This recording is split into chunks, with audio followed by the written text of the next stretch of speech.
Gracious. Okay, podcast, B2B. So we always think about podcasts in terms of, we get on and listen to a Joe Rogan or whatever. That's really kind of an end consumer thing. It's not a B2B type of podcast. And there's a company called Casted. They raised $7 million to scale their B2B podcast platform.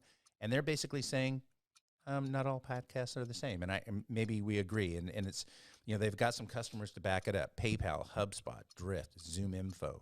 Salesforce has 25 of their podcast shows on that. And they're saying, listen, it's not about page views. It's not about downloads kind of in the consumer world. This is about engagement and measurement.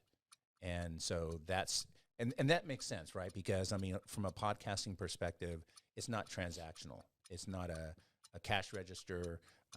It's not something that's market share based. It's mind share based. So mind share is a precursor to market share, and so that's the way they work. It's about like you build the relationship, and then you move from there, and potentially you combine that with data in terms of propensity to buy.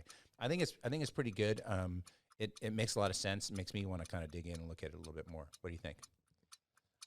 Yeah, just digging in here, it looks like this startup has quadrupled their revenue in 2020, and that's during that 12-month period, like the last 12-month period. That's when it added PayPal, HubSpot, Drift, ZoomInfo, like you said. I think there's a lot more to inspect here, but I like this. I like this disruption. I think as a B2B podcast host myself, and we're hosting a B2B podcast right here and now.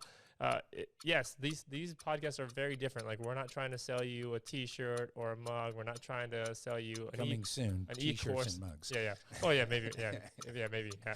At the moment, we're not, right? That's correct. I guess those things change with demand. But yeah, at its core, at its nature, a B2B podcast has a different focus. You're not coming here to be entertained, although maybe to some degree. Yeah. You're coming here to be entertained, but also to be informed and to know what's going on. Yep. So here's what's interesting about this. If you look in the world of like digital ad spend, and people are buying Facebook ads, Google ads, they're doing direct mail. They maybe have some TV spots. Now the whole world of like attribution, being able to determine what kind of return and lift you get off of your advertising and marketing dollars, they're now extending, the ability to track that to podcasts.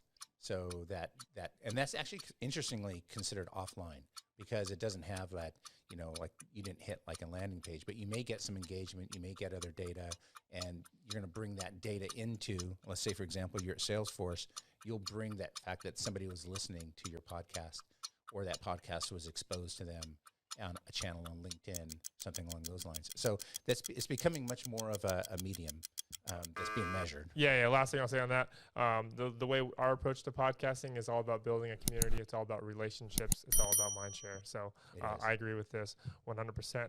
Now, that's not to say you're going to wake up one day and say, we've arrived, we've adapted. It's a constant struggle and a constant battle to continuously adapt.